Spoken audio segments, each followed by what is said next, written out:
नमस्कार, आदाब।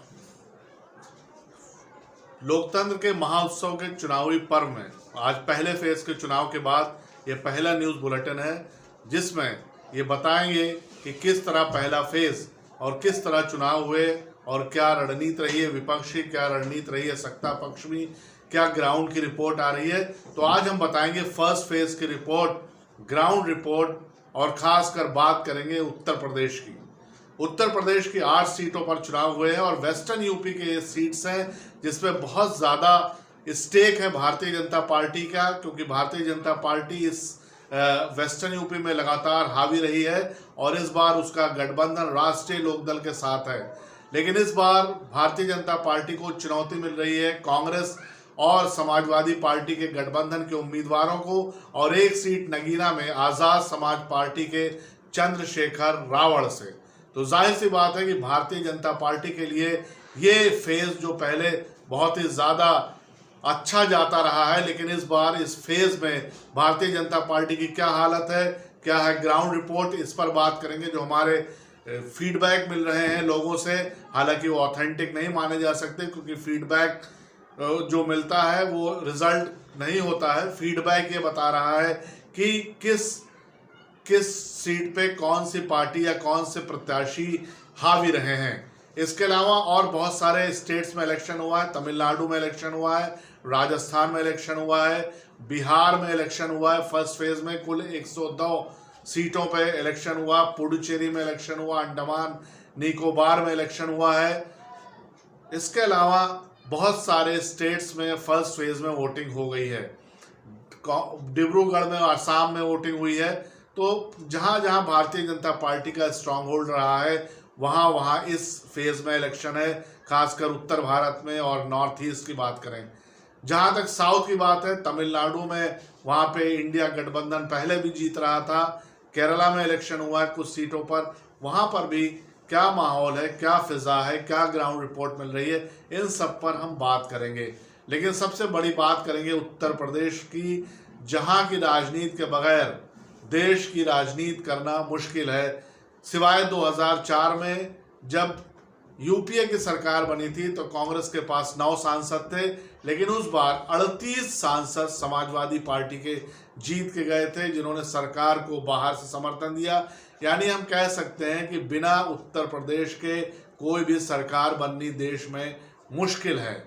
और इस बार 8 सीटों का चुनाव हुआ है, उसमें बता सकते हैं कि कौन कौन से उम्मीदवार हैं।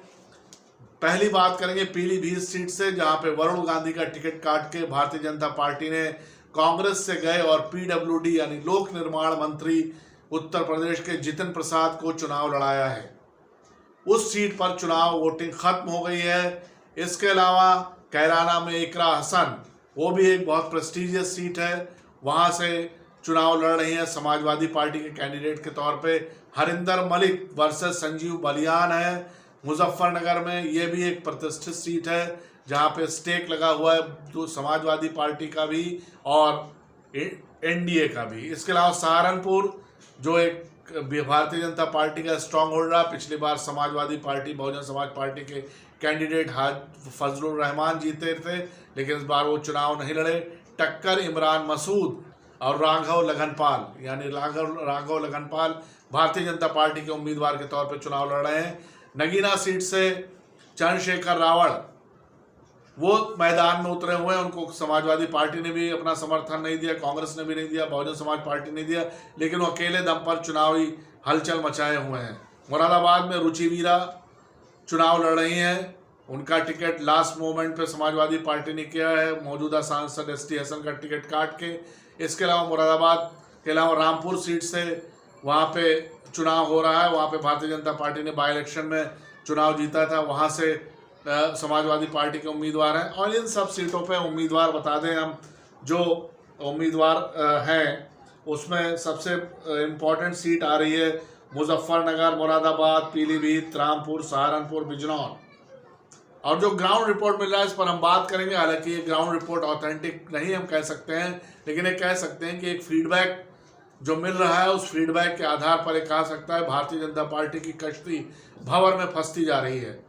भारतीय जनता पार्टी की 2 सीट पर सिर्फ लग रहा है कि संभावनाएं अच्छी हैं। एक पीलीभीत सीट पर जहां से जितन प्रसाद उम्मीदवार हैं, और दूसरी सीट जो बताई जा रही है भारतीय जनता पार्टी के जो साथी हैं बिजनौर, वहां पर राष्ट्रीय लोकदल के उम्मीदवार यानी चंदन चौहान भारी दिखाई दे रहे हैं। लेकिन बाकी सीटों पर गठबंधन यानी इंडिया अलायंस के उम्मीदवार भारी बताए जा रहे हैं, खासकर कैराना से इकरा हसन, मुजफ्फरनगर से हरिंदर मलिक और नगीना से चंद्रशेखर आज़ाद रावण, रामपुर से समाजवादी पार्टी के कैंडिडेट मोहिबुल्ला, सहारनपुर से इमरान मसूद, यानी समाजवादी पार्टी और कांग्रेस के गठबंधन के उम्मीदवार आगे दिखाई दे रहे हैं। लेकिन सबसे बड़ी बात है, अगर भारतीय जनता पार्टी के लिए बहुत नुकसानदेह होगा और ये ट्रेंड चलता रहा, क्योंकि आगे जो नेक्स्ट फेज में चुनाव है उसमें मेरठ, मथुरा, अलीगढ़, इस सभी गाजियाबाद, नोएडा, इस सब इलाकों में इलेक्शन है। और जाहिर सी बात है कि अगर इसी तरह चलता रहा है और राजपूतों की नाराजगी ऐसे रही तो भारतीय जनता पार्टी को नुकसान हो सकता है।